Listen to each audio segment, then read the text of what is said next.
Hey y'all, what's going on? Welcome to episode 2 of the Oddly Successful podcast, which is a podcast that celebrates people who followed their instincts, followed their gut, went against the grain, and found success outside of their traditional 9 to 5.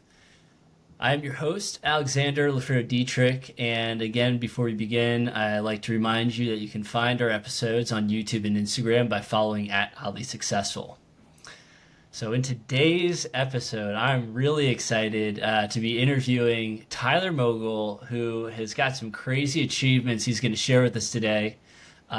Most notably is he is an infantry officer in the United States Marine Corps, and he is a fireman in a pretty big city.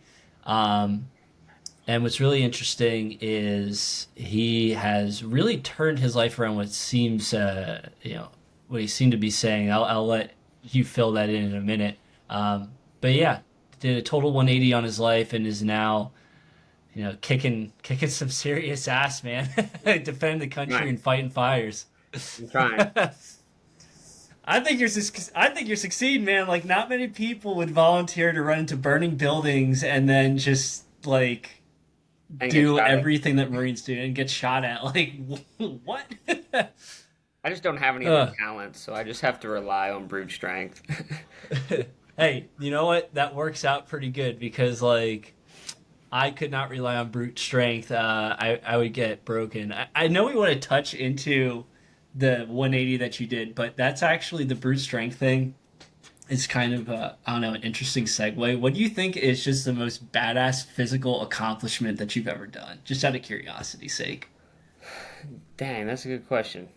I think just completing infantry officer's course, that was by far the hardest physical thing I've ever done in my entire life. And that was 4 months of carrying my body weight on my back. And it's a whole big secret. Like, infantry officer's course is probably Yeah. more secret than... You can find more stuff about the Navy SEALs online than you can about Marine Corps infantry officer's course. So I'll try to Damn. keep the secret, but what I'll say is I went through some pretty serious injuries, and I don't know, you can even put like links to some of the photos of some of my injuries. I don't know if that's a thing, but Oh, we went through could some totally pretty do that. serious injuries while I was there, and Yeah. had to fight through that, and was sick like every weekend. I was just had like pneumonia. It was by far the hardest thing I've ever done, and it was in the middle of winter, so like half the class got frostbite. Like, not an exaggeration. Like half the Really? yes. So Damn. so it was brutal. Like living outside for the majority of 4 months between November and March in Quantico, Virginia. So you're like literally just freezing your ass off. You have pneumonia. You whatever injuries there are. I'm guessing there's probably a lot of. Again, we can't get into it, I'm sure, but like I'm guessing there's probably a lot of running and marching and things like that. So your feet and shins are probably all sorts of jacked up. Like for 4 months. Yeah. This, wow. Yeah. That's rough, and I commend you for that. And yeah, brute strength. That's not even a strength, man. That's like a superpower. Because I'd be very interested to just. Obviously, I can't talk to like everybody who's listening to this at once, but I'd be very interested to see like how many people would willingly volunteer themselves to go through that. Yeah. And I Damn. think more than strength, I think it's Mm-hmm. grit that got me through because Mm. right before I started the course, I tore a tendon in my ankle. So that was leaving TBS, which was 6 months of infantry training that all Damn. Marine Corps officers go through. So I went through 6 months of infantry training, and at the very end of that, the last like field evolution, I tore a tendon in my ankle on the second day. It was 5 days long, but I just sucked it up for the next three. And Damn. yeah, then I was on crutches. I graduated TBS on crutches, and then I had several months of being laid up, going straight into infantry officers course, which is physically the hardest MOS school in the Department of Defense outside of Special Forces. So that's what I went into on literally, basically no physical training. My feet were soft. Like, it got really hard during TBS. I got good calluses built up, and I was like ready. And then I got injured, and I was on crutches. So a lot of injuries I sustained partially came from like my body's starting to heal itself from all the trauma, which is not good when you're about to put it through more trauma. Put it through more. She's like, why the hell am I even doing this? Yeah. So I mean, so you say this thing grit. I guess like how have you tapped into that? Because I can only imagine, right? You like when people hear you tear a ligament. I mean, that's people just like, dude, you don't walk on it even. You don't even like you're in bed rest sort of thing, and you're as you mentioned carrying your body weight, doing a bunch of runs and stuff. I mean, what goes through your mind, or like how do you just push through that? So for me, what I have to do when I'm in extreme pain is I go to a very dark place. And I wrote some like things here that I want to make sure I talk about, so I'm trying to make Yeah, sure my phone stays up. But one of those things is like using spite and the people who have wronged you in your life as like fuel. So mm, when I'm deep in the suck, and guys will say when you're in the black. So when I'm deep in the yeah, black is when I will literally channel into like I'll dig up really bad traumatic shit from like my past, yeah. but use that as fuel to like propel me through this hard challenge, whatever thing I'm trying to do. So that's one of the things that I've done personally to help me get through Hmm. some of the hardest physical challenges. And that was many hikes. Being short and hiking, those two things are not good together. Um, Yeah. so that being said, like I had to dig into that a lot going through TBS and infantry officers course. Well, you touch on something that's interesting because going into these traumatic events, and I don't. This may be unpopular, whatever, right? I think, and I'm not sure how you feel about this. I think there's this fear, at least in our society, right, of this bad relationship that we have with anger, that we have with. I think maybe what you're talking about. A lot of times people are like you can't be angry, like you got to shut that shit down. That has no place in your life.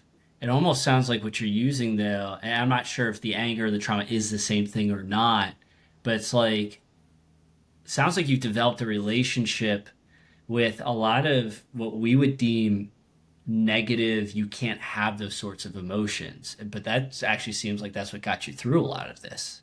Yeah, so I think what you have to do is you have to learn how to like channel that in the right way.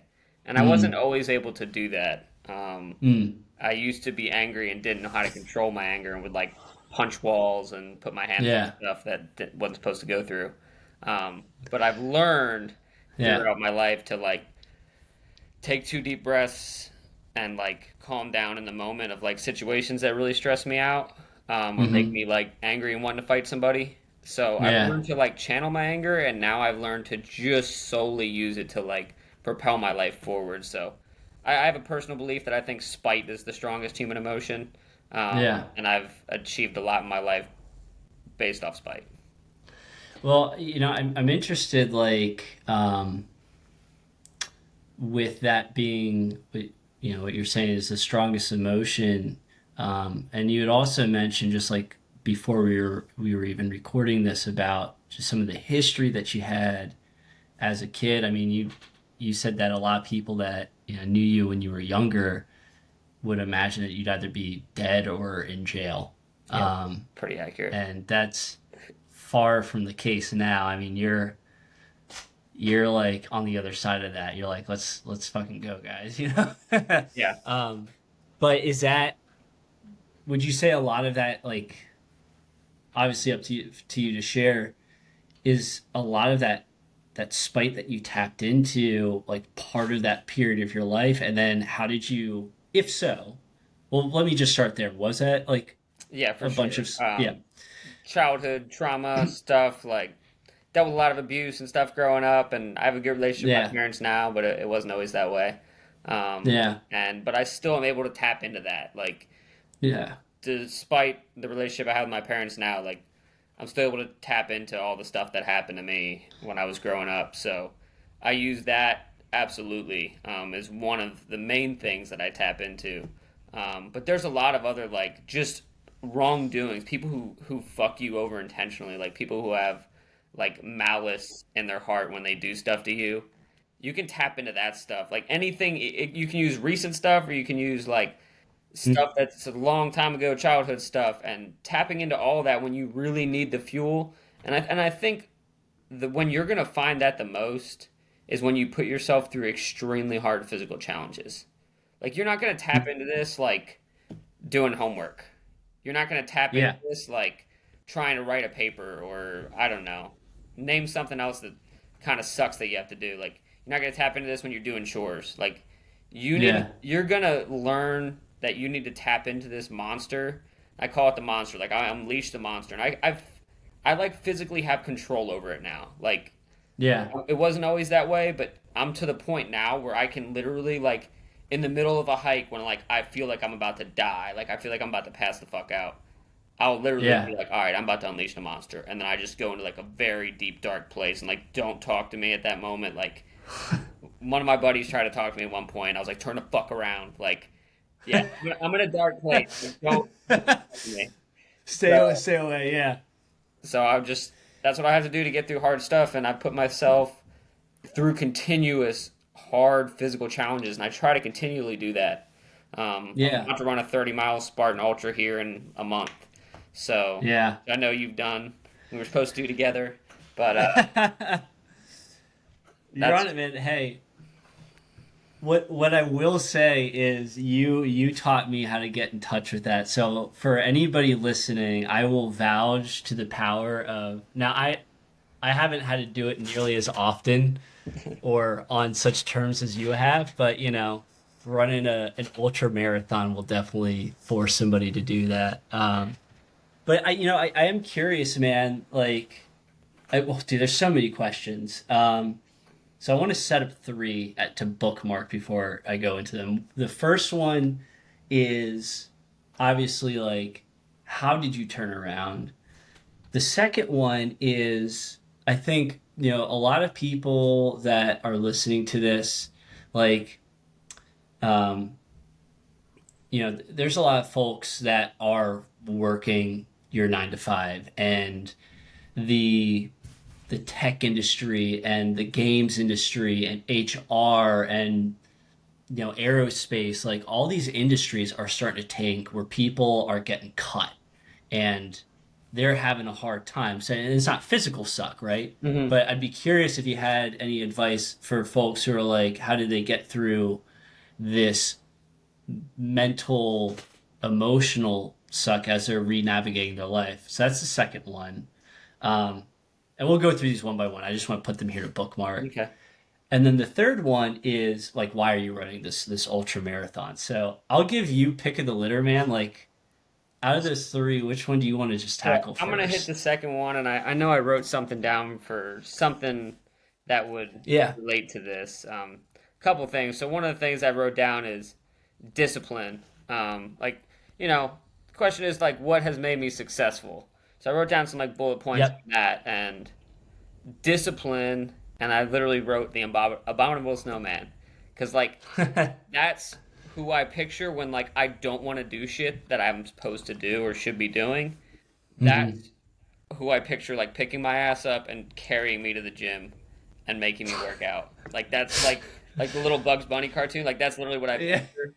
So having to do with like hey, you just lost a job or whatever your thing is. Like Yeah. what I'm gonna say is like working out. For me, like I don't go more than Yeah. 3 days without working out. Like I try to work out every single day, and I don't build rest days into my cycle.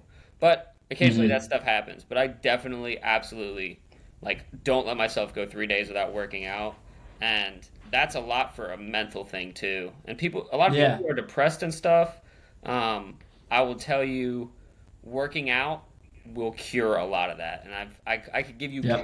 countless stories of people who get Yep. into a workout routine or working out every day, and like it's not just the body, like it keeps the mind right.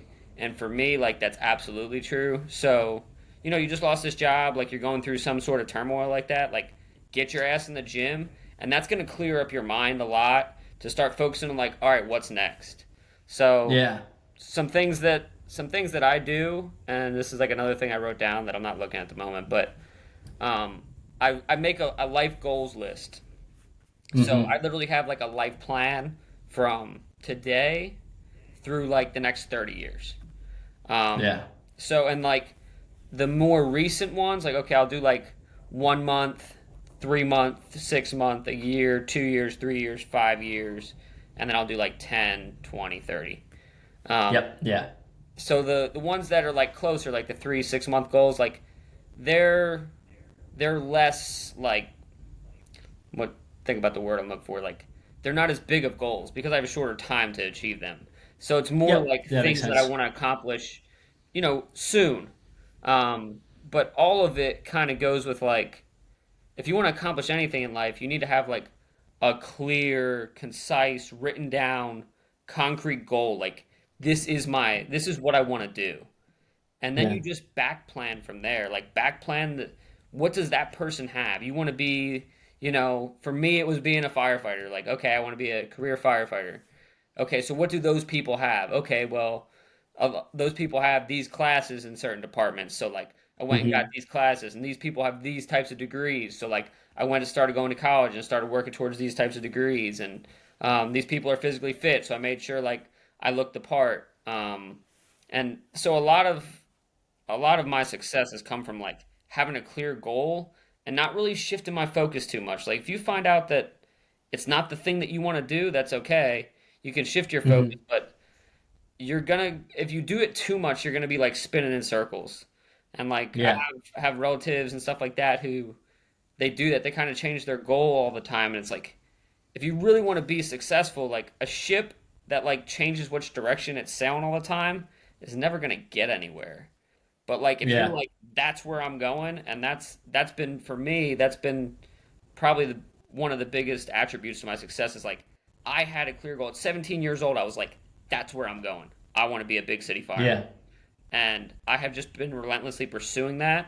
And it took me 3 years to get on the job somewhere, and it took me like 9, almost 10 years to get in a big city fire department, which is like my dream to like ride by skyscrapers in a fire truck. And I also don't Yeah. have to ride an ambulance, which is like another dream. Like I don't want to be in an apartment that has to ride an ambulance. So I literally get to live those dreams every day, but I turn them into reality. Yeah. And those were a lot of the ways and things that I did to make that happen. Yeah. Um, Before we hit on the other two questions, I, you know, again, I think this goes with a lot of folks who may be finding themselves in a hard situation and they may be realizing, well, what I've dedicated my life to has been the wrong thing. Um, so I guess this would tie into the first part. When you were a kid, it sounds like you knew, like, I'm being a fireman. 17 years old, Hmm. this is where I'm going. How did you find that conviction so early on? And maybe, like, hopefully, maybe there's something that you can give folks listen, um, as like, if you're feeling lost right now, consider this that may point you in the right direction. So yeah, so I have some advice on that. So there's got to be something that you're interested in. There's got to be something that you enjoy doing, or like think, hey, I might want to do that. I could see myself doing Yeah. that thing. Um, my recommendation is go job shadow somebody who works in that field. Like Mm-hmm. most people, most fields, like unless you're trying to like get into the FBI or some shit, like you can go job shadow somebody. So Yeah. go job shadow somebody in that field, and even in the FBI, like they might be able to do a background check or something and get you to be able to job shadow them as long as it wasn't anything that's like secret, and just kind of walk you through a day to day. Like talk to Yeah. somebody who works in that field and go job shadow them. And that's literally like how I found mine, and that's like always been my Mm. recommendation to people is oh, they think they want to do this thing and they're about to go to college for 4 years to go do this thing. It's like, Yeah. are you sure? Are you Are you really sure you sure want to, that like, dump sure all that money in there? that you're gonna dump thousands and thousands of dollars towards like something that you've never really done or explored? Like, go job shadow somebody for a day, for 2 days. Yeah. Like a lot of people love to talk about what they do, and like if they hate it, they'll fucking tell you. So go job shadow somebody, and they'll probably tell you the goods and the bads. And like people are honest, people love to talk about themselves, and they'll Yeah. give you some advice and like, hey, yeah, like this career field's like awesome. Like I love. I'll tell you Yeah. right now, I love what I do. I love both my jobs. Yep. Like I literally still do one of them for free. I still volunteer as a Yeah. firefighter. So like I think if you find somebody who's telling you stuff like that and it's something that you're already interested in, like, okay, that's a real good sign. Yeah. But if somebody's telling you like, no, this job sucks, okay, we'll get another opinion. Like that might just be a disgruntled dude. Hmm. But definitely job shadow somebody and see like, can I see doing this for the next 50 years? Like think about it like that. Not could I do this for the next 5 years? Like you're trying to set yourself Yeah. up for the rest of your life.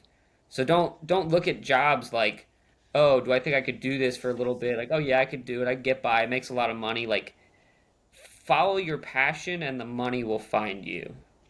Yeah. That's my recommendation on that. Well, I think it's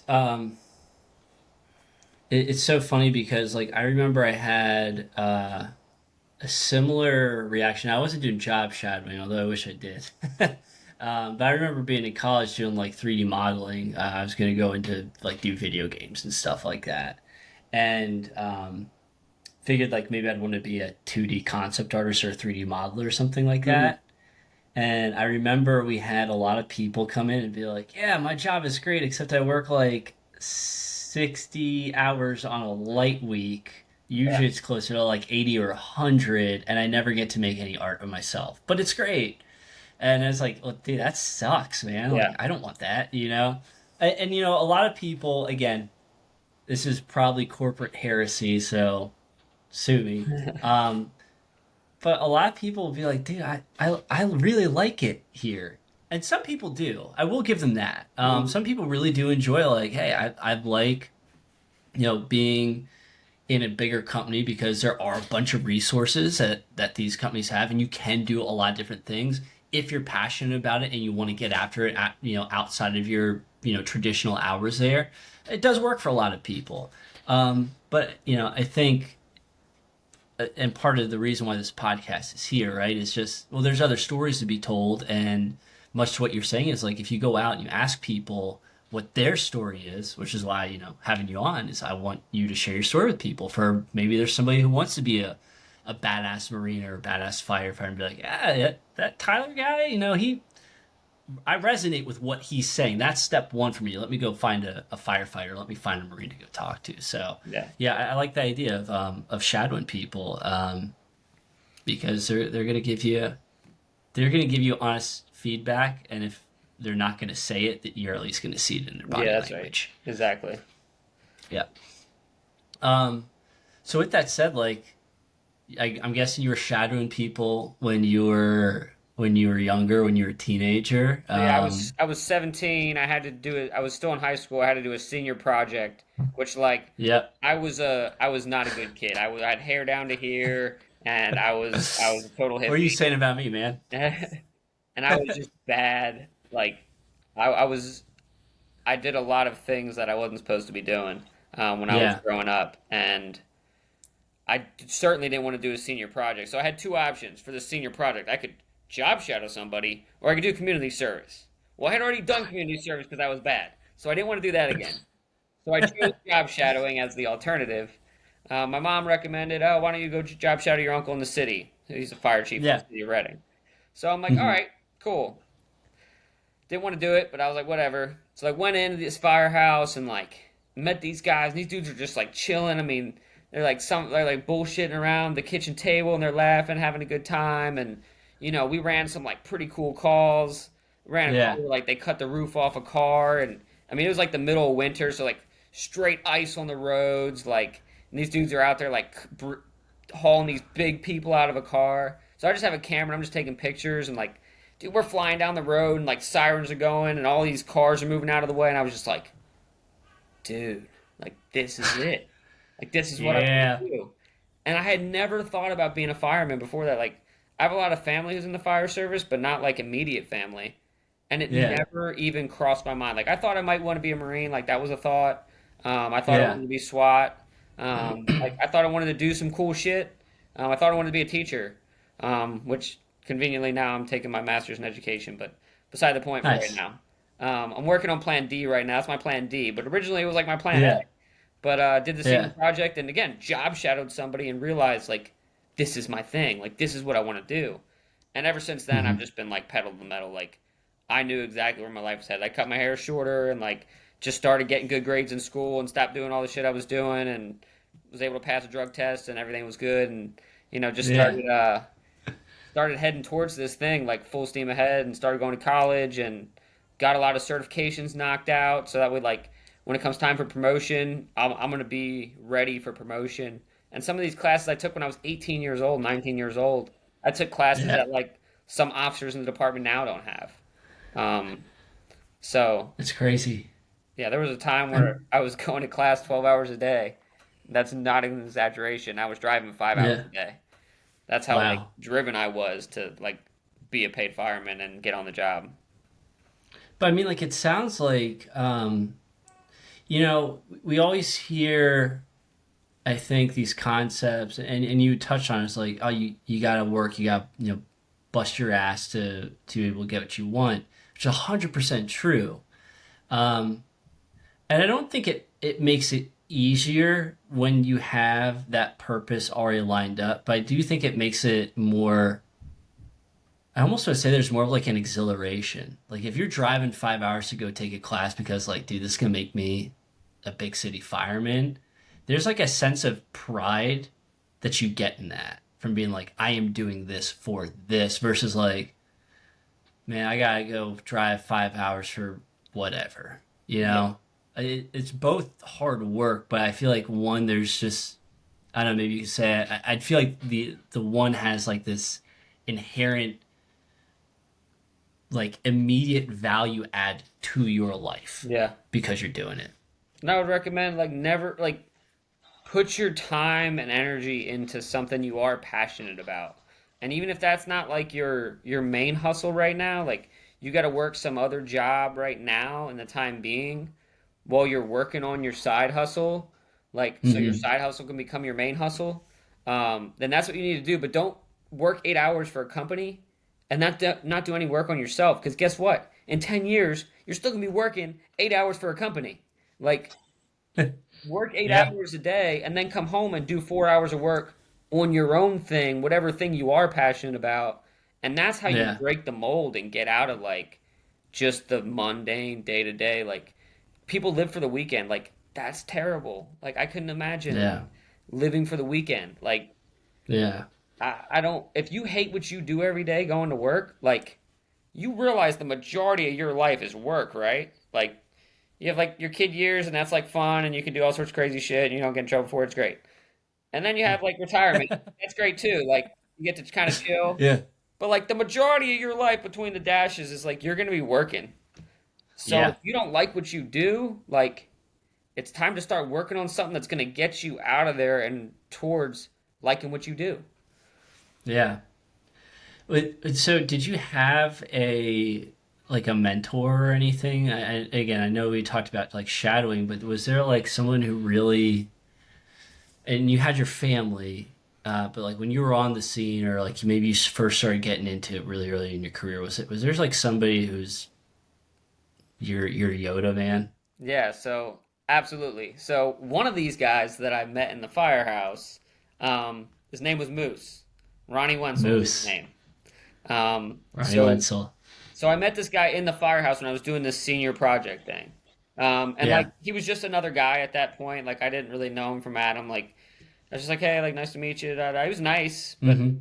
Yeah. I remembered him. So I started volunteering after I did this senior project thing. I was like, okay, I'm gonna go be a volunteer firefighter. So that's what I started doing and got my life straight and everything. And like lo and behold, this guy Moose is the volunteer fire chief. So he's Nice. the chief. He's one of the deputy chiefs of this volunteer fire department that I start at, and he's a chief in the city of Reading. And the guy is like, just honestly, he's my personal hero. Like he Yeah. was an EMT for many years. He was a police officer for many years, and then he joined the fire department, and then rose through the ranks and became a fire chief. Like, and then was a volunteer fire chief on top of it. Like the dude's just a hero in every sense of the word, and he's Yeah. one of the biggest reasons that I joined the Marine Corps. Because that guy, who's absolutely, I don't think anybody can argue he's a hero, and he was well loved by everybody. Hmm. On his deathbed, he had a regret, and like for a guy like that to have a regret, I was just like, dude, this dude's my hero. Like, there's no way. And he got Yeah. cancer, brain cancer, and died at 50. So this guy had a lot of Mm. life left to live. Yeah. And I think he got brain cancer from digging out 9/11 survivors because he went out there just to help. Because that's just the type of guy he was, man. And almost everybody who was out there during that time got cancer, and I think that's where he got it. But anyways, but he believed in me, and he made me feel part of the family, and we did these burn-in runs in a dry burn building. We call them dry runs, and he seen me do this evolution where I was flaking hose out and squirting some water, and he's like, "You're gonna be one hell of a fireman someday, kid." And I was 17, and like having that guy believed in me, like this dude that I looked up to so much already, when I didn't really have anybody in my corner, like it really meant a lot and definitely changed my life for the better. I've done a lot of stuff like in memory of that guy. So Moose is Yeah. that dude's my hero, and I got a picture of him right over there, and yeah, Yeah. absolutely my hero. He's a great So he guy. said his name is Ronnie Wenzel. Yep. Look him up, folks. Look him up. Uh, That's insane, man. Yeah, I mean, I think you'd mentioned that there weren't really a lot of people in your corner, and then you mentioned like this.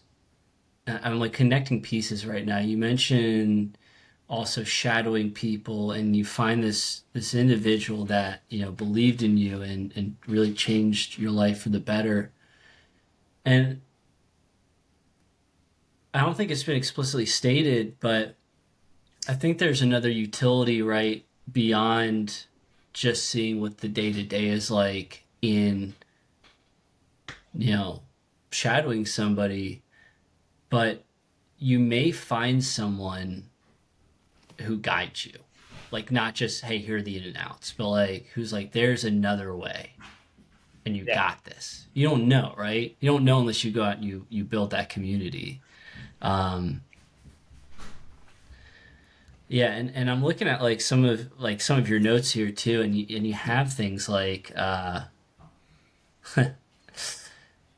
you have things like one good friend, which and surround yourself with a group of high achievers, right? As some of this advice that you give, that almost seems like it's pointing to that. Let's just start with the first one, man. Like, and then after that, when we get back to the marathon or the ultra marathon, because I know we're going to touch on that last. But tell me about this one good friend So philosophy or rule that you got. again, I was trying to answer questions and like some of the bullet points I wrote down, trying to answer questions of like what has made me successful in my life. Yeah, And I truly think that like having one good friend, which like I'm talking to that guy right now. Um, I'm talking to that guy right now too. so but like legitimately having one person who like understands you, and like now I have a wife who also like fills that role for me. Yeah, Which like don't get married before you're ready to fucking marry the right person. Like I'm so grateful that I married the woman I married. Um, yeah, because so many people settle. Beside the point, just like some good life advice right there. Like don't settle. yeah, Like, wait till you yeah, find that person that you're like. After my first date, I'm like, I think I'm gonna marry this girl. But yeah. anyways, and I did. But And you did. She's a good one. but that one good friend thing, like legitimately having somebody that I could call when like when I was fucked up, when I was like not okay, when I went that 3 days without working out, like I'm not okay. To have somebody I can call who like really understands me and like strives to make a point to understand me on like a deeper level. Because sometimes I've throughout my life I've felt extremely misunderstood, and I think Yeah. a side effect of success is you're going to get a lot of fucking haters. That's a side effect of success. The more successful you Mm. become, the more haters you're going to get. And I've dealt with that throughout my life, and like some of it's probably self inflicted, and some of it is like people just hate you because they can't match you. Like when you reach a Yeah. certain level, like if they can't get on your level, the only way to do it is to tear you down to their level.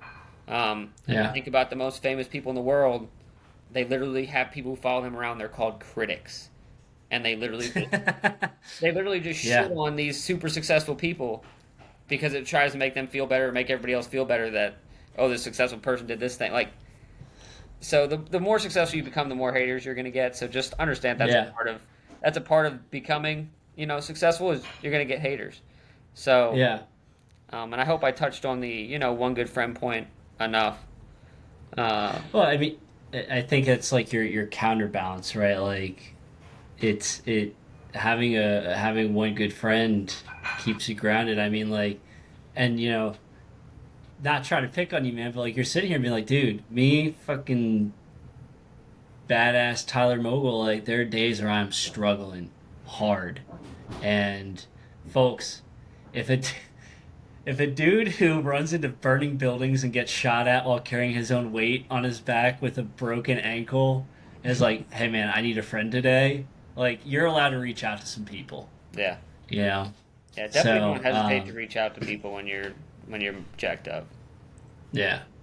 Yeah, man, I mean, like, I think, and even by the nature, for me, like starting this podcast is, and not to make this about me, so I'll touch on this really quick, but like, as I'm navigating this particular time in my life, one of the things that I had realized is I had slacked on building community for a long time. And, what better way to build community than to just ask people about, like, to tell me about you? Yeah, Because maybe there's going to be something in your story that's going to inspire me. Just like there's something in Moose's story that inspired you. hmm And why not bring people along for the ride? Like, I think, you know, I think there's a very one-sided story that we have. And again, that story does work for some people, which is, go finish high school, go to college, get job, that's what you do. Again, works great for plenty of people, but that's one story for 8 billion people on Earth. yeah, And even if it's the American story, that's one story for 365 million people in the United States. yeah. You know, um, That's not what I so did. yeah, I didn't go right to college, and I enlisted in the Marine Corps before I ever commissioned, and I didn't do that at 18 either. I did that at 24. So yeah, I yeah. didn't And what's funny is, follow the script either, man. what now you're an officer in the Marine Corps and you're getting your master's degree, Yeah. right? But it worked for you, right? Yep. On top of all the other crazy, amazing stuff that you did, it's just like you needed it. You wanted to do it when you wanted to do it. That's And right. then it served you in the way that it needed to serve you. And it's like, if you would have done it the other way, I don't know, man. Like, I mean, it doesn't sound like that would have worked very well for you. No. No. Yeah. And something else that you hit on that reminded me of like something else I wrote down was like surrounding yourself with like a group of high achievers, and it's like sounds like Yeah. what you're doing with this podcast, and like what I've tried to do is I have a small group of guys that like we have a little text group going on, and we literally just post like motivational quotes and shit, and like post like accomplishments, and it's just kind of like a group of guys that like we build each other up. It's not the Yeah. environment where we like bust each other's balls or like anything like that. It's just like hey, like I crushed this thing today, and then we just like Yeah. the pat in the back, man. And sometimes like we all need a pat in the back from time to time, and it's better than Hmm. like going to social media and having to post like, oh, I did this great thing. Like, okay, that's cool, um, Yeah.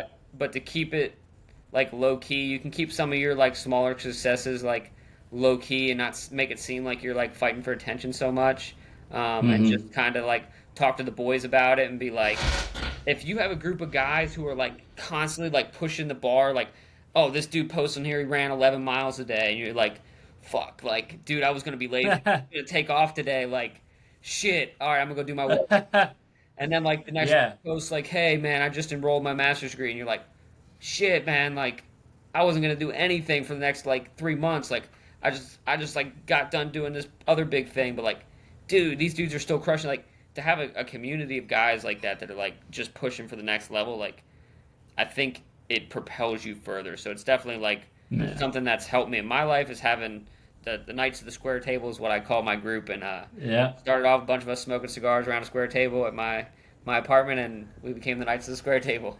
So nice to skirt table. Well, we're gonna do something live right now. For those of you who probably haven't put two and two together, I'm one of the knights of the square table. In fact, um, and and so this is what we do. As you know, like with this podcast, man, I haven't told the group yet. I'm gonna be writing a book and self-publishing again to see where this next chapter is. So you can take that one to the bank. hell yeah, hell yeah. All right. I'm accountable now, folks. So now That's I'm right. like, dude, I don't want to write this book. Now I got to do it. That's right. It's a And very hold powerful yourself thing. accountable, man. Like you need to have Hmm. guys that hold you accountable to what you say you're gonna do, but also like hold yourself accountable. And I have a belief that like a Yep. man is only as good as his word. So, Yep. you know, that's something that's always like kept me doing the right thing when nobody else was watching is like a man is only as Hmm. good as his word. So I will tell people what I'm gonna do, um, because it holds me. Like I just told people, like therefore it's out there. Now Yeah. I need to hold myself to doing that thing, and like even if nobody else ever knows about it that I accomplished the thing that I said I was gonna do, like I'm gonna do it. And Well, growing up, a lot of yeah. people used to Keep doubt going. me.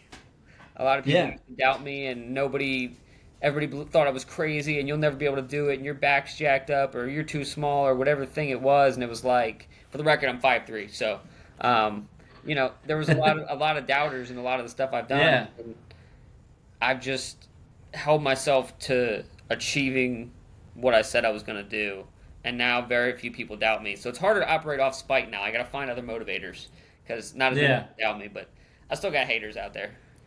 Yeah. Well, if anyone wants to talk shit in the comments, we could use it. So. That's right. That's right. um, um, man, I had this thought.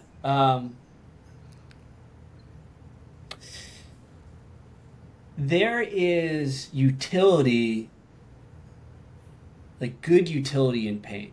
We have this negative connotation of pain, right? But what you were saying about when I put something out there, now my ass is on the line. That's pain, right?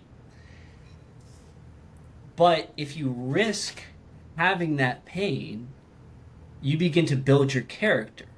Yeah. And in the context of all right, if I say something I'm going to do it, you begin to increase the value of your word. And that does something interesting because now the more valuable the word is, the more painful it is every time you hold yourself accountable. But in a weird way, I'd imagine it gets easier because you don't want to lose the value of that word, right? Because it would be now so painful because, like, hey, Tyler Mogel says it's going to happen. And if you don't fulfill your word, like, you don't want to break That's right. all this that you've built up. So in this embracing of the pain, you begin to give yourself more value. And that's a beautiful thing. Like, it's not just pain for pain's sake. Like, this has utility. Yeah. Yeah. Absolutely. Couldn't have said it better, man. Couldn't have said it better. Thanks, man. I appreciate it. I wasn't sure if I was making any sense, so I appreciate No, that. no, you definitely like. I literally couldn't have said it better. I don't know what else to say because I can't say it any better. Like, you don't want to let yourself Well, down at a certain point because you're like, yeah. as you achieve more little wins and stuff like that, you start to believe in yourself, and like, I think that's another like, thing to becoming successful. Is like you got to believe in yourself, man. Like, what one man can do, so can another, and it's like one of my little mantras. Like, one man has ever done this before, like so can I. I have a couple mantras here, so let me read it. The other Yeah. ones I have written down. Rattle some off. So find a way to win, like no matter what the circumstances are, like find a way to win. Like there's a way. You find a way to win. If you want to act tough, be tough. So you want. So that's one I would say to myself when Yeah. I'm deep in the freaking black, and I'm like, I'm hating life. Like, if you want to act tough, be tough. Yeah. I like to think I'm a big bad motherfucker. Like, you want to act tough, be tough. Like, you ain't gonna fall out Yeah. of this hike. You ain't gonna fall out of this thing. Like, be tough. Um, Nobody cares. Work harder. That's one that, like, I don't even know who said it, but it's out there all over the place. But, like, I tell myself that all the time. I literally have a sign. I had a sign when I wake up in the morning, like, big sign. Nobody cares. Work harder. Like, because when you're tired, you're sick, and it's cold outside, and you got to go sleep out there for the next couple weeks, or whatever the thing is, or, like, your ankle's 3 times the size and it's purple. Like, nobody cares. Nobody cares. And it's true. Like, nobody legitimately cares about you other than you. So it's why you got to make this life, like, what you want it to be. You gotta. You're the only one that's got to live with your life. You're the only one that's got to live with the guy in the mirror, the person between your ears. Like, at the end of the day, there's nobody else beside you. Like, no matter, I'm married and I freaking love my wife to death, but, like, at the end of the day, like, you're the only person that's got to live between your 2 ears, and, like, that's the hardest person to satisfy sometimes. Yeah. Well, when, I mean, one, liking yourself, two, going back to the knowing your value, three, nobody cares, work harder, right? Like, act up, be tough. I think this is a good segue into this ultra marathon because I feel like that is symbolic, right, of so much of what you're just talking about. So, first of all, I'm sure people have heard of a marathon. I'm not sure many people have heard of an ultra marathon. So, a marathon, by the way, is 26.2 miles. Yeah. How long is this ultra marathon? Which, by the way, is far as shit. How long is this ultra marathon? So an ultra marathon technically is anything over 26.2 miles. So if you ran 26.3, you technically did an ultra marathon. But the one that I'm running is a Spartan ultra. So it's 60 obstacles, a Spartan race. So it's got 60 obstacles on top of it's 30 plus miles. They say it's 30 plus. So plus how many? I don't know. We'll find out. But you could probably tell me if you did one yourself. And we were supposed to do it together. Yeah. But I got deployed and we didn't get to. But I still ran 30 miles that year, which was last year. That he did. I can be a testament to that. And then, let me tell you something, folks. He did his 30 miles. But then he's like, but I didn't run the ultra. And I said I was going to run the ultra. So he retrained again and is now going to do it in October. Why? Because he said that he would. So, yeah, this guy has already ran, like, more ultras than I have just because he hasn't done the official one yet. Yep. That's Tyler Mogel. It goes back to holding yourself accountable. Like, that year, like, I was getting deployed. Like, I didn't have a choice. I was going. Like, I didn't have a choice, but I said I was going to run 30 miles. I was going to run an ultra marathon at 30 miles. Like, so I did it. Just because I said I was going to do it, I held myself accountable to that. And, like, you just start to, I'm telling you, you just keep doing that. You just start to build up belief in yourself and, like, you stop doubting your own word. Like, and don't get me wrong, I still have things that, like, scare the shit out of me. Like, even going for this Masters, like, I'm not super smart. I'm gonna tell you right now, I'm not smart. But I'm street smart and, like, I can figure it out. But I'm not book smart at all. But if you just start doing stuff that's really hard consistently, you'll start believing in yourself. When you take on that next big challenge, you're like, dude, like, if I ran 30 miles, like, I could do this. If I passed infantry officer's course, I can do this. Like, you just, like, start stacking little wins. And, like, David Goggins talks about, like, the cookie jar. And big fan of David Goggins, by the way. Like, I understand that guy on a very deep level. And if you're a hater or not, whatever, like, I understand that guy on a deep level. Yeah. And, like, just reaching that cookie jar. Like, if I did this, I can do this. So, definitely, where that came from last year and why I'm back at it training again for another 30 miles. Dang, man. And so this one is going to be in some straight Texas heat, right? Oh, yeah. Yeah, it should be too. I mean, it's in October in Texas, so it'll be warm, but I don't think it'll be too bad in Texas in October. Weather should be decent. But, yeah, I did the last one I did in North Carolina in the summer. Oh, yeah, I did the Fayetteville one, and that one was rough. So I want to, like, you wrote down some more stuff here. Yeah, I was trying to delete them as I was going. So if you see me, like, glance over, I was, like, trying to delete some of the ones. No, Um, you're good, so that man. way I can kind of I narrow it mean, down. we have, and like I love how much you wrote about like. So first of all, just for everybody, for full transparency, one of the things I ask is like, tell us what, uh, uh like include 2 to 3. I'm sorry. Ugh. See, I'm messing up. Um, Tell us what you feel your greatest success and how you got there. And what I love about you, Ogle, is like normally I'll get 2 or 5 sentences. Like all of a sudden I'm like, yeah, dude, let's hit on all of it. Let's hit on all of it. So like if you're watching this video and you're seeing us like go like this, like normally I can just memorize. Like, dude, there's so much, and I hope y'all are getting this. Like, and this is why Tyler Mogel is my best friend. Amen. Because again, you surround yourself with good people, and we've been best friends since 7th grade, and like, there's a lot of pain in your life, and you have just this fountain of non-conventional wisdom, I'll say, right? You mentioned like, I don't like when you say that you're not smart, because you are smart. Now you do say that you're street smart, which I agree, but I know like how to that get by in is, life. you know, I get, and like I'm telling you, that's what we're trying to say here, man. Is like book smarts. It's great. Book smarts is it. We had episode 1 is my buddy Josh is like the most book smart person in the world. Hmm. Um, but like what he's doing is incredible, and what you're doing is incredible.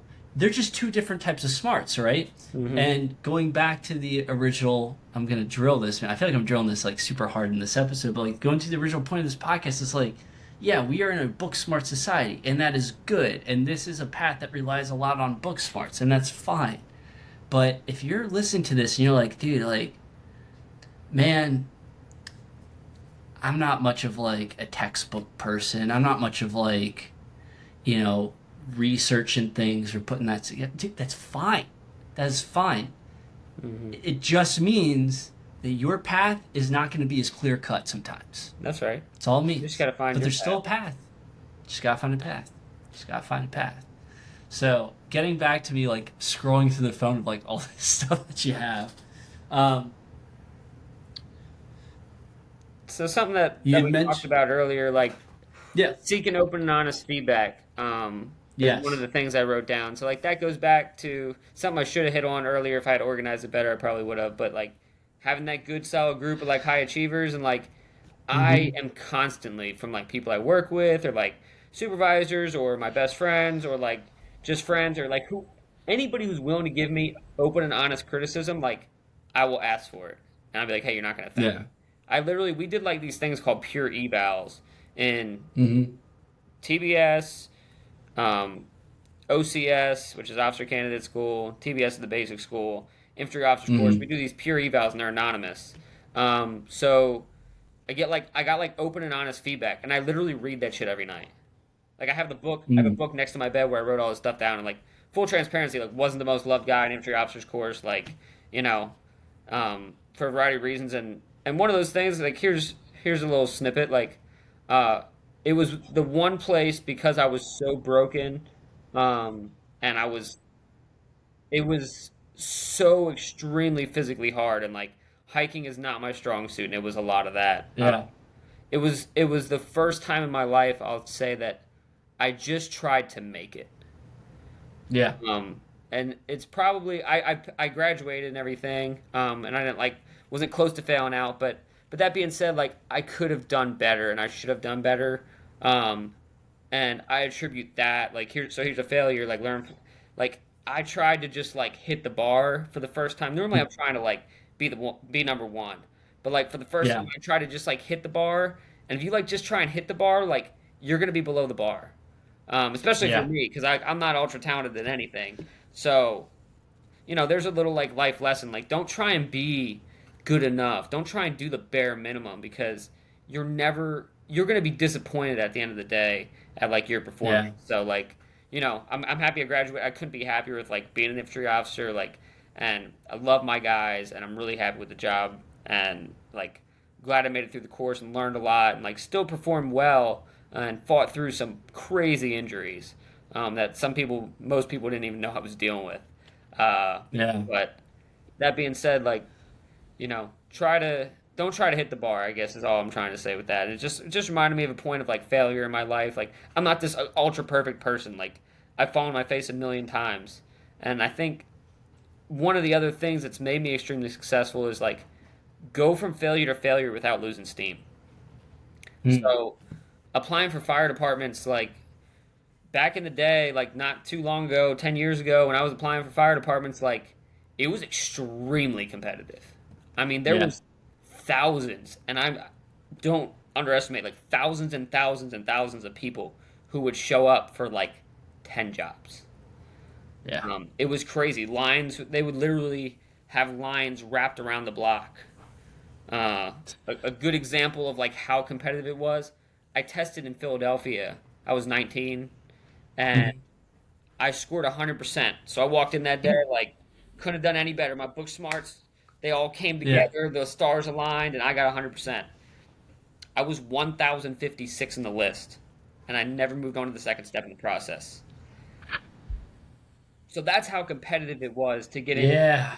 a fire department, let alone like a big city fire department like that. So I got a million. I tested all over the place. I spent years, like almost 2 years, like driving every weekend to test for another fire department because I was just like, this is Yeah. what I want to do.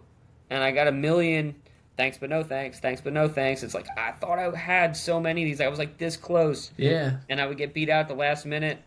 Some circumstances that I can't control, and it was like, all right, like I knew what I had to do, and I was like, what do these people have? Like, they're vets. Like, that was some of the people I was getting beat out by, and that was a factor I could control. So it's one of the reasons I joined the Marine Corps, too. Yeah. And glad I did, and obviously fell in love with it, and fell in love with Marines and leading Marines, and, the rest is history, and here we are. But, yeah, that was Well, another little point of, like, moving failure to failure without losing steam, for sure.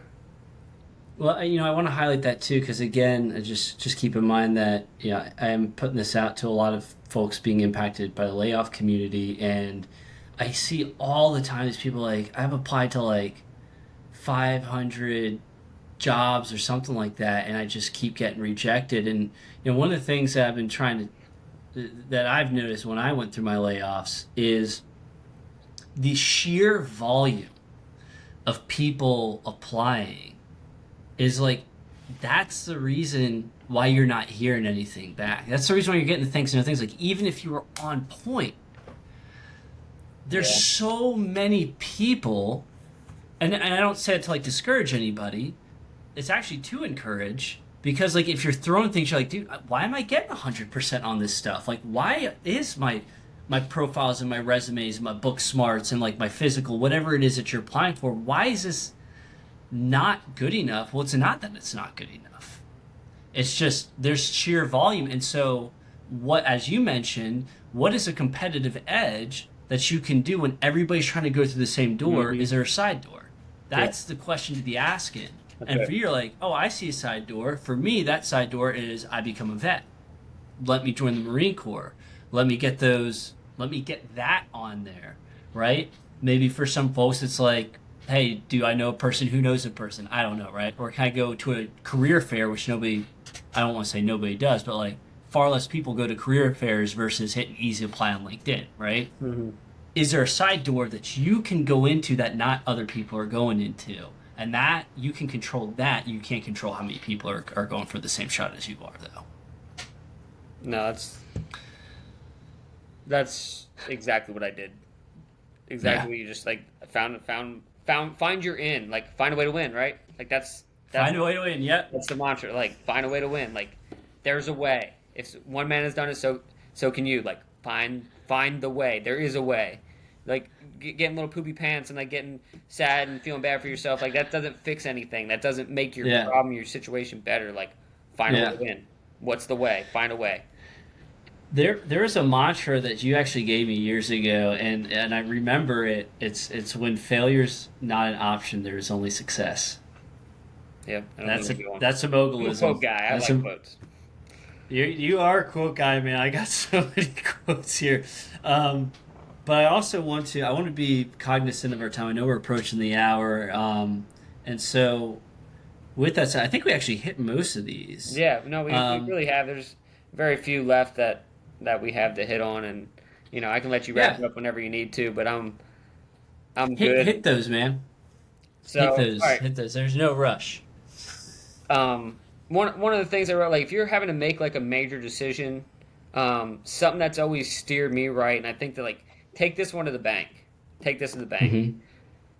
If I have a chance, this is like what I always say. If I have a chance to sit on my deathbed and think about my life, if you're trying to this is used for when you're making a major decision. Am I going to do or not do this thing? Hmm. So if I have time to think about it on my deathbed, am I going to regret doing or not doing this thing I'm considering? So, like, whether that's Hmm. signing your life away for 4 years or whatever the thing is, moving from this job to that job, like, if you have time to lay on your deathbed and think about it, are you going to say, man, I wish I had just tried? I wish I had just tried for that other department, that other Yeah. job, that dream that I had. I wish I had just tried. Like, if that's if that's the decision you're faced with, like I've always went with the possibly because you're always going to get two answers when you ask that question. Am I going to regret doing or not doing this thing? You can get two answers: yes or possibly. Yes, there's guaranteed regret. You're going to regret doing or not doing this thing. So even if it's just a little bit, you're going to regret it on your deathbed. It's a guaranteed regret. Or there's a Hmm. possible, like I might go here and hate it more, and I wish I never left. Or I might go here and die and wish I never signed my life away, or whatever the thing is.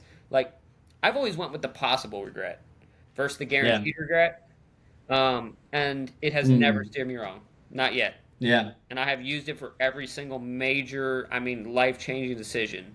I run it through that filter first, and I think I would be remiss not to say that. And I came up with that like all on my own. It's just something that like I just don't want to. I guess it kind of came from Moose, man. It's like Yeah. him having a regret on his deathbed made me think like I don't want to go to my death with any regrets. Yeah. Um, and like again, the guy is just an absolute hero in every way. Like my personal hero, and like for him to Yeah. have regret is just like I want to make sure that I don't go to the grave with any regrets if I have time to think about it. It's crazy, man. It's a weird gift he left you with that. Yeah. You know? That's a and it goes back to the point of like pain has utility. And I'm not saying like this is not me saying it's good that he had regrets first of all. Not saying that at all.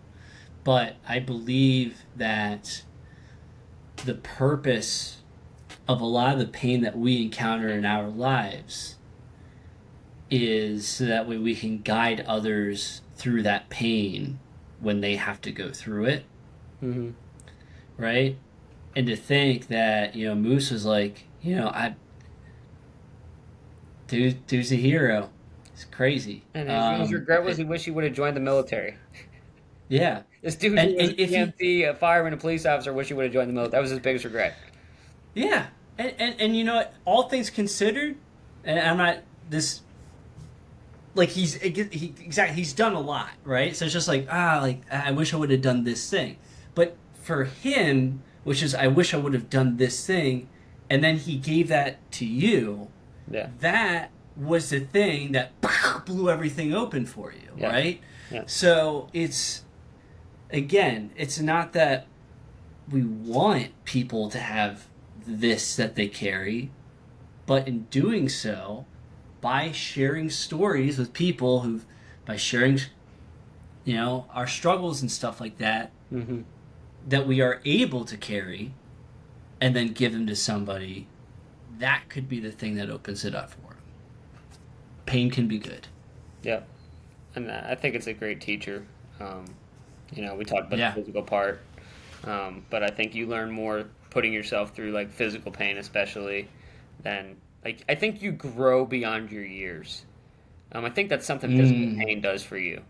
I think it Mm. unlocks things in your brain that are not supposed to be unlocked until you reach other ages. But I think you Yeah. tap into something that's like deeper, primal, and I think Yeah. you gain wisdom beyond your years. And like I don't think I'm the smartest person ever, like the street smartest person ever, but like I feel like I've figured out this life thing pretty good, and it's going great for me. Like all pillars of my life Yeah. are like full right now. Like I'm legitimately extremely happy with every aspect of my life, and like I'm happy to say that.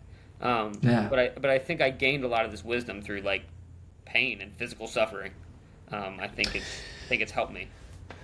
Well, as you mentioned, like physical suffering helps you grow beyond your years. Well, why does it do that? Well, physical suffering, as we had touched beforehand, and this is just the world according to me, which, by the way, is a euphemism that I got from you, the world according to me. Well, experience Tyler Moses. That is like that is now part of my lexicon. Like it's great. It's saved me a lot. But um, we had touched on earlier, right, that when you put yourself through some form of physical suck, it forces you to get in touch with a very deep, dark part of you, Yeah. which everybody has. And 99.9% of people run away from it Yep. or never develop a relationship with it Yep. because it is scary, because it's a thing that we're not supposed to go near. Mm-hmm. But if you think about it, right, that is in the same way that pain holds a lot of wisdom in itself. That monster is a collection of a lot of terrible, horrible things that have happened in your life. A lot of painful things that have happened in your life. It is literally lesson concentrate. Life lesson concentrate. It is. And and it doesn't taste good at all. But all of a sudden it's everything opens up for you. Yeah. And in order to get there, right, you got to go through that physical suck. So yeah, it only makes sense that by going through physical pain and physical discipline will help you gain that wisdom. Now, what I will say is, I'm not sure, like, you can't rest on your laurels. That is not a way to go about it either. Only easy day What was I yesterday, will baby. say, that's right.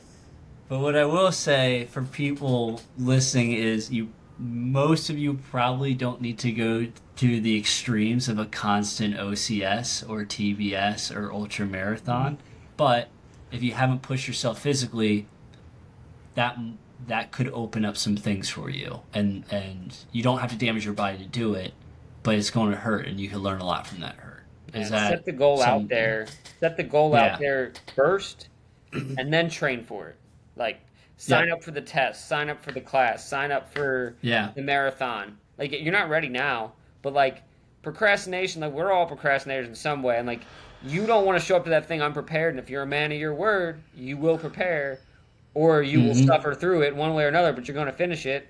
So just sign up for the thing that's beyond your capabilities right now, and then work towards that and make a plan. Like I said, back from that goal. Like, okay, if I want to run 10 miles, I got to run 9, I got to run 8. Like, back plan from there and work your way up to that. Yeah. Another thing, one more thing that I wrote down that, like, goes along with all this is, like, I was never doing this for me.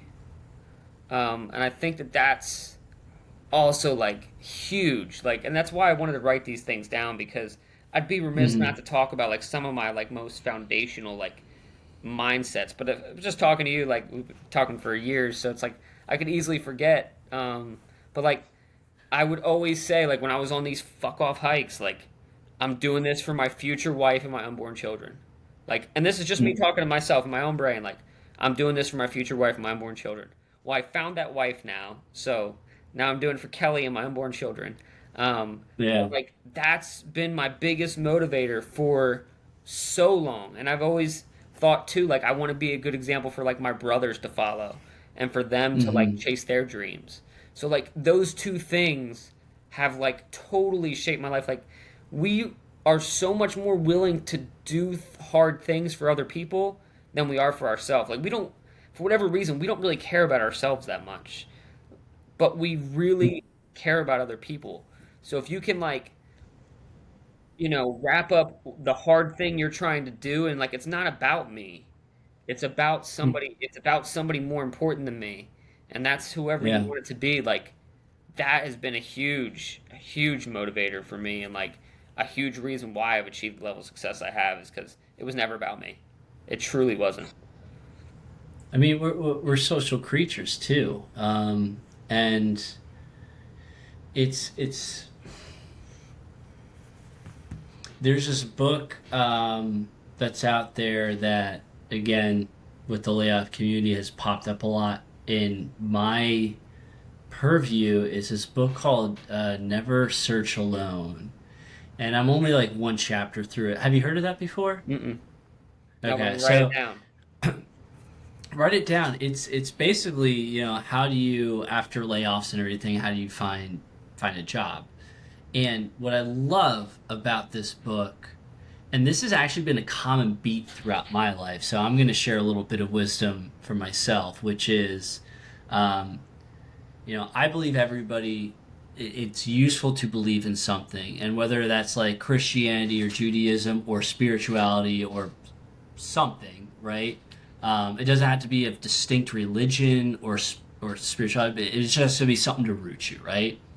Um, and the reason I say that is it gives you like these sets of rules to check yourself against. And when you start looking for those rules, because if you believe that there's something that interacts with you greater than yourself, it's again, it's like that good boundary for Mm-hmm. yourself. Anyway, getting to my point, I'm constantly looking for that boundary, for that little thing that's being said, like, hey, you should be paying attention to this, right? Yeah. I believe God speaks to us in many voices, and one of those things, these beats, was this concept of community. Um, this concept of like, if you're, I'll do like a before and after, right? I tried starting a business years ago. And the way that I did that was like I was just very much in my room, like doing research, doing everything myself, not really going out and work, talking to people or anything like that. And then, I was still working, got laid off, and I was like, first thing is like I was just like in my own head trying to put out resumes and just like bam, bam, bam, apply, apply, apply, apply, apply. What ended up happening is it drove me freaking nuts. Mm-hmm. And it was a miserable, miserable existence. The second time around, and again, now that I'm like talking to people about, well, what is it maybe that I wouldn't do, or like even when I was searching for jobs after another layoff that happened in my life, where it's like, well, let me not just spam stuff out. Let me find people that I can help, Yeah. talk to them, connect them with other people, do this, meet with people for coffee, things like that. When you put it beyond yourself, first of all, you're right. It gives you this greater sense of purpose. So like everything is that much more meaningful for Yeah. you.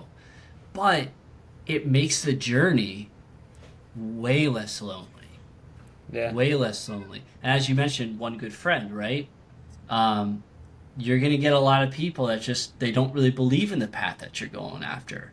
But if you can find those people that do, that you're willing to help, and in return they're helping you, I mean, one, you bond through the suck, right? I'm not a soldier, but I can only imagine that when you're sleeping outside with a bunch of people in the freezing cold, you probably gain a little bit of a bond. There's something about suck that brings people closer together. It does. And then you're also looking out for each other, and you feel useful because you're providing something to other people, and then you're more gracious because they're providing help from you. And I don't know. I just, yeah. No, man. So that was my way long roundabout answer to get back to like, dude, there is utility in community, and you may not be able to check off a little box like I built this much community. It's not a measurement, but dude, it saves you. Yeah. Ignore the fact that there's a cat now meowing in the mic, I'm sure. What's up, cat? Yeah, my wife just adopted a cat. Oh, there's the cat. Hello. Literally just jumped up on What's cat's name again? Wednesday. Not a cat Wednesday. person, but Wednesday she's pretty the cool as far cat. as cats go. She's like a dog, so. Yeah, that's cool, man. Oh, shit. Well, any other nuggets of wisdom that you have? No, man, I think that pretty much hits it. Like, I really hit on these other couple ones. Like, listen to people who are older than you is like one of the last ones I had. Like, with age comes wisdom. Like, you don't listen to Mm, everybody. Some people are older than you are dumb as hell, but like, if people tell you that they have a regret and they're older than you, like just like put a little red flag up. Like if anybody who's older than you ever tells you they have a regret, like put a little red flag up in your brain. Like let me pay attention real quick. Okay, Yeah. I don't want to have that regret. Like Yeah. a lot of my life's just been about living with no regrets, man. Um, and then I kind of hit on this one, but refuse to settle for mediocre or good enough in any aspect. And I think I kind of covered that with like my wife or like IOC and stuff like that. Like don't Yeah. settle for like mediocre or second best or like good enough in your life. Like you got one life, like you got one chance to make this right. And I think this is kind of like a good ending point, segue into whatever you end with. But you only got one shot at this. Like whether you're religious or believe in afterlife or whatever. Like the only thing that's truly guaranteed is like right here, right now. Like make what's between the dashes on your tombstone or whatever you believe happens. Like make that shit count right now because you don't have a do over. There's no second chance. So make this one count. So I didn't realize how great that was going to be as like an ending, but yeah, that worked. Well, no, I mean, I think this segues into my last question, which is I want you to imagine you're 40 or 45 or however old, 42, however old Moose was when he met you. Oh, when he met He me? was 50. Yeah. When he met you. Met me? I don't know. Probably, yeah, somewhere around there. All right, so we'll say you're 42. And you see a 17-year-old kid walk in through your fire department. What would you tell that kid? What's the piece of advice you would tell that kid to be successful in their life? Shit. It's so like without the context, it sounds almost cliche, but like I think I just said it. Like live a life with no regrets. Like literally chase your dreams and live a life with no regrets. And like, if it was somebody who was in the fire department, like obviously I talked about how great the job is, and this is probably the thing for you. But just to talk to anybody walking off the street, like, I mean, it really has like shaped my life in a lot of ways of like not just saying that, but like truly like believing it and following through on like Yeah. making sure that I don't go to the grave with any regrets. Yeah. And so far, I'm like I said with this master's degree, like I'm working on Plan D right now. Like my Plan A and B are like they're great. They're floating away. You're good. Yeah. So I'm planning D right now is how well my life is going. And it's just been through hard work, man. Like I'm not overly talented. I came from absolutely nothing. Had a real hard time growing up, and like to be where I am now and have all the things that I have and like materialistic things as well as like the friends and family and spouse and all the things that I have and friends, like to have everything that I have now, like it's been through like hard work and making sure you keep those relationships up too is important. Like reach out to the people that you care about. So super happy that you like had me on here, and Of course, man. it was great. It's always good talking to you, and like us recording our conversations, like we probably should have done this just a long time ago because there's usually a lot of out of me and you talking, and like I always learn so much talking to you, and our nights of our square table, man. Anybody's talking there, it's just like just be open to learning from people because you don't know it all. Yeah. And if I didn't listen to people who are smarter than me, like I wouldn't be where I am today. So Yeah.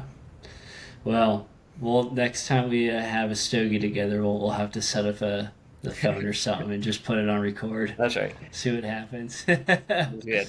Well, hey, man, thank you, and like, I love you, man. Hi, bro. There's plenty of reasons why you're my best friend, and like, I'm proud of you, dude. Likewise, man. And I'm glad you have such a fountain of wisdom, street intelligence that you're so willing to share. So I appreciate it, man. You're welcome. It's been great, dude. Thank you, man. Thank you. Well, on that note, I know you wanted to. There's a page that you have, Facebook page. I think you also have an Instagram, but you're more active on Facebook, which is the Fireman's Fireman. You want to give a quick rundown of what that is before we sign off?